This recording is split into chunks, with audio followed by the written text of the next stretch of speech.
ఈరోజు హైదరాబాద్లో డే 3 అండి. స్వర్ణగిరి దేవాలయంకి వెళ్తున్నాను. మీరు కూడా చూస్తారని ఈ వీడియో తీస్తున్నాను.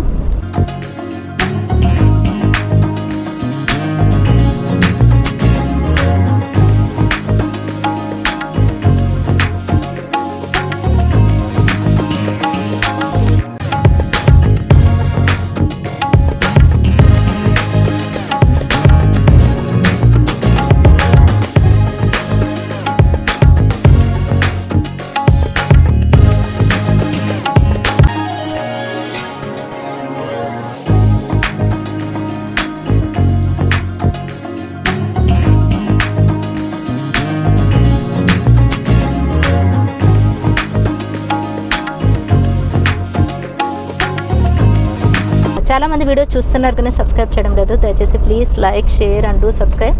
అలాగే కింద కామెంట్స్లో కొత్తగా ఆప్షన్ వచ్చింది, హైప్ అని పాయింట్స్ ఇవ్వగలరు. అందరికీ నమస్తే, welcome back to our channel crazy thoughts with Shashi. హైదరాబాద్లో డే 3 బ్లాగ్ చూస్తున్నారు. హైదరాబాద్లో అతిపెద్ద దేవాలయం స్వర్ణగిరి దేవాలయం. ఫస్ట్ టైం చూడ్డానికి వెళ్తున్నాను. అందరూ కూడా తప్పకుండా చూడాల్సిన ఆలయం అండి. దయచేసి ఈ వీడియో పూర్తిగా చూడగలరు. మా అమ్మాయి అల్లుడు 2 టైమ్స్ వెళ్లారంట. నాతో వాళ్ళు రావడం 3వసారి. 2 సార్లు వాళ్ళు ఈ టెంపుల్కి వచ్చారంట. నన్ను కూడా తీసుకువెళ్తున్నారు. ఈరోజు మా అమ్మాయి పుట్టినరోజు. స్వామివారిని దర్శించుకుందామని, అలాగే నాకు ఈ టెంపుల్ చూపించడానికి నాతో పాటు వాళ్ళు కూడా బయలుదేరారు. ఈ వీడియో దయచేసి పూర్తిగా చూస్తేనే మీకు అర్థమవుతుంది.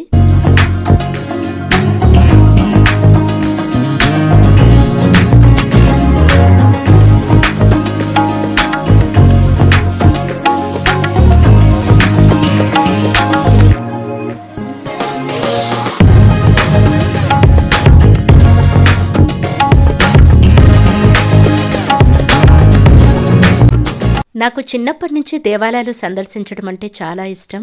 హైదరాబాద్ నుండి వరంగల్కు వెళ్లే దారిలో భువనగిరి కంటే ముందే ఈ స్వర్ణగిరి దేవాలయం ఉంటుంది. యాదగిరిగుట్ట టెంపుల్ కంటే 20 కిలోమీటర్స్ ముందే ఈ టెంపుల్ వస్తుంది.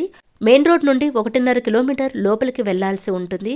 ఇక్కడికి వెళ్లడానికి బస్సెస్, ఆటోస్ కూడా ఉంటాయి. చాలా మంది 2 వీలర్ మరియు కార్లో ఎక్కువగా వస్తున్నారు. మెయిన్ రోడ్ నుండి లోపలికి కొంచెం దూరం వెళ్లాల్సి ఉంటుంది. ఇక్కడికి వెళ్ళడానికి ఓన్ వెహికల్స్ అయితే బెటర్ అనిపిస్తుంది. టెంపుల్ దగ్గర వరకు మనం వెళ్ళవచ్చు. ఇప్పుడు మీరు చూస్తున్నది టెంపుల్ ఎంట్రన్స్. ప్రవేశ ద్వారంలో రామానుజాచారి వారి విగ్రహం ఉంటుంది. ఇక్కడ 2 వీలర్స్ అండ్ కార్ పార్కింగ్ కూడా ఉంది. తెలంగాణలోని అతిపెద్ద శ్రీ వెంకటేశ్వర స్వామి దేవాలయమే ఈ స్వర్ణగిరి దేవాలయం. ఈ టెంపుల్ ని యాదాద్రి తిరుమల అని కూడా పిలుస్తారు. మార్చి 6, 2024లో ఈ దేవాలయాన్ని ప్రారంభించారు. ఈ దేవాలయం సందర్శించడానికి చాలా మంది భక్తాదులు వస్తున్నారు. ఇక్కడ 2 వీలర్స్ అండ్ కార్ పార్కింగ్ కూడా ఉంది. ఇక్కడే వెహికల్స్ పార్కింగ్ చేసుకోవడానికి పార్కింగ్ ప్లేస్ ఉంది. కార్ పార్కింగ్ చేస్తున్నాము. కార్ పార్కింగ్ ఛార్జ్ వచ్చేసి 50 రూపీస్ టికెట్ ఛార్జ్ చేశారు. నాకు ముందు రోజు నుండి లైట్గా ఫీవర్ ఉంది. అందుకే నేను హైదరాబాద్లో ఎక్కువగా వీడియోస్ తీయలేదు. స్వర్ణగిరి దేవాలయం మాత్రం నాకు హెల్త్ అంతగా బాగలేకున్నా కూడా నేను స్వామివారిని దర్శించుకున్నాను. చాలా ప్రశాంతంగా అనిపించింది.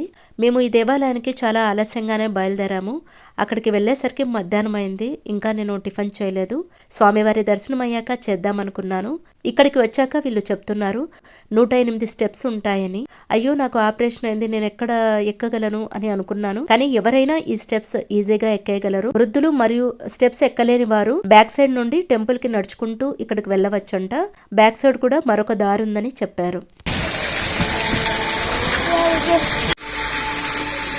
చాలా మంది భక్తాదులు వీకెండ్స్ లో అలాగే ఫెస్టివల్స్ లో చాలా మంది వస్తుంటారు. ఈరోజు మంగళవారం కాబట్టి కొద్దిగా భక్తాదులు తక్కువగానే ఉన్నారు. స్వర్ణగిరి దేవాలయం 22 ఎకరాల్లో నిర్మించబడింది. మానేపల్లి రామారావు గారి ఫ్యామిలీ ఈ టెంపుల్ ని నిర్మించారు. ఈ టెంపుల్ నిర్మించడానికి సుమారు 7 సంవత్సరాలు పట్టిందట. ఇక్కడ నిత్య అన్నప్రసాద సేవ జరుగుతుంది. మధ్యాహ్నం 1 గంట నుండి 3 గంటల వరకు ఉంటుంది. శ్రీ వెంకటేశ్వర స్వామిని దర్శించుకోవడానికి ఇప్పుడు మనం మెయిన్ ఎంట్రన్స్ లోకి వెళ్తున్నాం. ఈ ద్వారాన్ని వైకుంఠ ద్వారం అని పిలుస్తారు. ఈ ద్వారానికి ముందు స్వామివారి పాదాలుంటాయి. ముందుగా ఈ పాదాలను దర్శించుకొని నమస్కరించుకొని ముందుకు వెళ్లాల్సి ఉంటుంది. మొత్తం 108 మెట్లు ఉంటాయి. పాలరాతితో ఉన్నటువంటి దశావతారాల విగ్రహమూర్తులు ఇక్కడ ఉంటారు. స్వర్ణగిరి దేవాలయంలో ఇప్పుడు మనం ఎంటర్ అవుతున్నాం. ఇక్కడ అన్ని కూడా స్టెప్స్ ఉన్నాయి.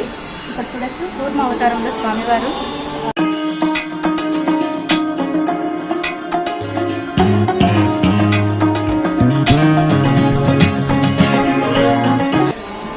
నరసింహ అవతారంలో ఇక్కడ చూడొచ్చు.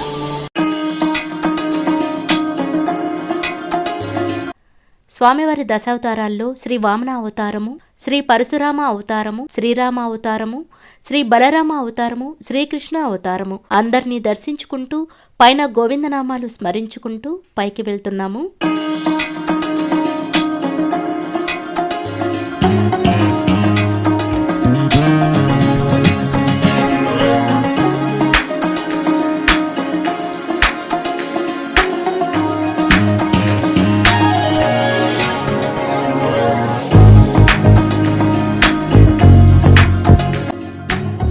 మనం స్టెప్స్ ఎక్కి పైకి రాగానే కనిపించే వ్యూ అంటే ఇది చాలా అద్భుతంగా ఉంది కదా. ఈ దేవాలయం ఎదురుగా ఉన్నది ఈస్ట్ గోపురం. ఇదే టెంపుల్ లోపలికి మెయిన్ ఎంట్రన్స్. టెంపుల్లోకి మనం వెళ్లే ముందు రైట్ సైడ్ లోనే వినాయకుని గుడి ఉంటుంది.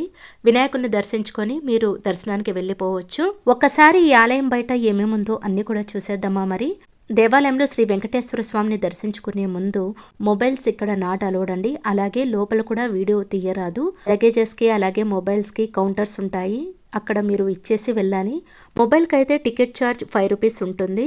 తిరుమలలో మాడవీధులు ఎలాగైతే ఉంటుందో సేమ్ అలాగే ఇక్కడ కూడా ఉంది. ఇక్కడే రథం కూడా ఉంది. రథాన్ని ఊరేగించడానికి దేవాలయానికి 4 వైపులా ఖాళీ ప్లేస్ చాలానే వదిలారు. ఇంకా ఇక్కడ ఏమేమి ఉన్నాయో అన్నీ కూడా చూడండి.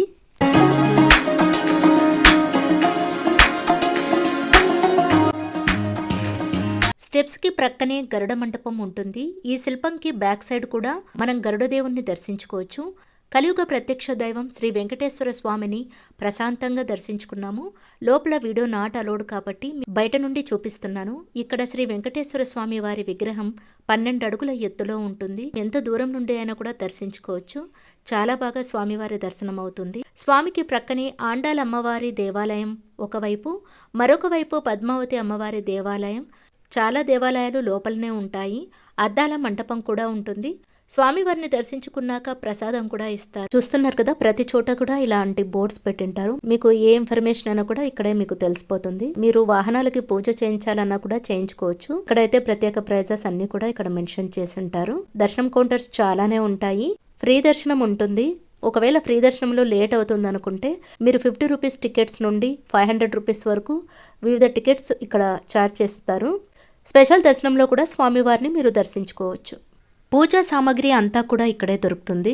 ఇక్కడ అందరు కూడా సెల్ఫీ తీసుకుంటున్నారు. మేము కూడా ఇక్కడే కొన్ని ఫొటోస్ తీసుకున్నాము. టెంపుల్ వ్యూ అంతా కూడా ఇక్కడ చాలా చక్కగా కనపడుతుంది.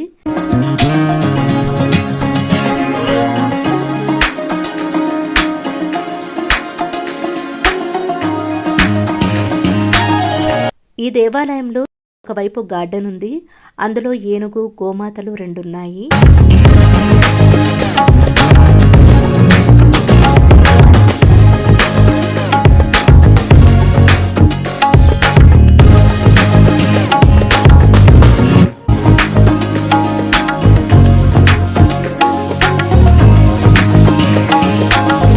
ఈ దేవాలయంలోకి మనం ఎంటర్ అయ్యేటప్పుడు రైట్ సైడే హనుమాన్ మంటపం వస్తుంది.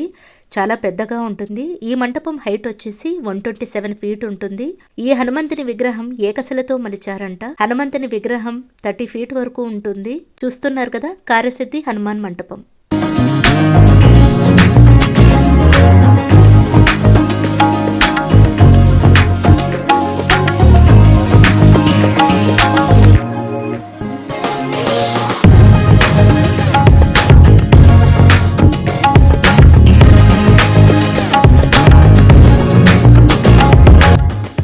స్వర్ణగిరి దేవాలయంలో అతి ముఖ్యంగా చెప్పుకోవాల్సింది కోనేరు అండి.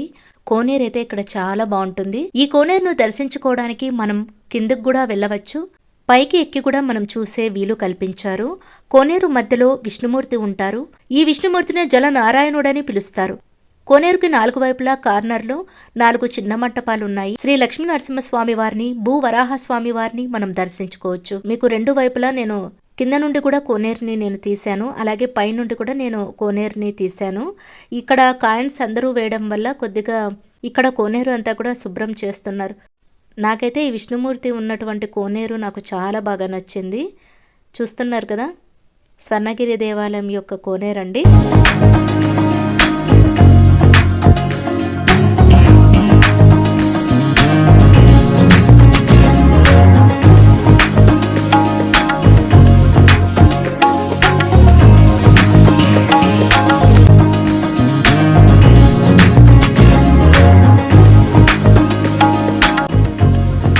కనిపించే ఈ ఎత్తైన బిల్డింగ్ స్వామివారి నిత్య కళ్యాణ వేదిక. 1200 మంది భక్తాదులు స్వామివారి కళ్యాణాన్ని చూసే వీలు కల్పించారు. ఈ కళ్యాణ వేదిక క్రిందనే నిత్య అన్నప్రసాదం ఉంటుంది. ప్రతిరోజు మధ్యాహ్నం 1 గంట నుండి 3 గంటల వరకు ఉంటుంది. ఒక క్యూలో అన్ని రకాలు వడ్డిస్తారు. సెకండ్ టైం ఫుడ్ కావాలనుకున్న వారు మరొక క్యూ లైన్లో వెళ్లాల్సి ఉంటుంది. అక్కడ రసం మరియు పెరుగు వడ్డిస్తారు. అలాగే ఇక్కడ త్రాగడానికి మినరల్ వాటర్ కూడా ఉంటుంది.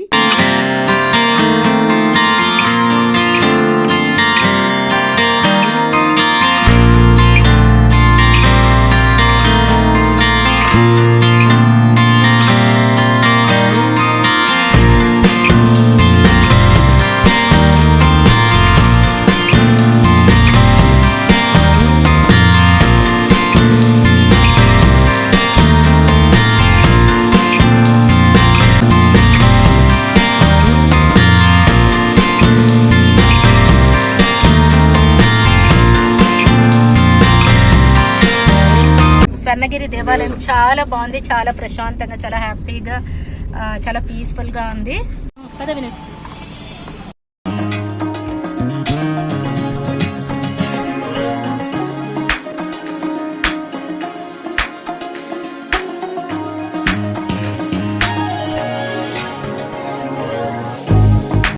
అదండి, చూసారు కదా. ఈ వీడియో మీకు నచ్చిందని అనుకుంటున్నాను.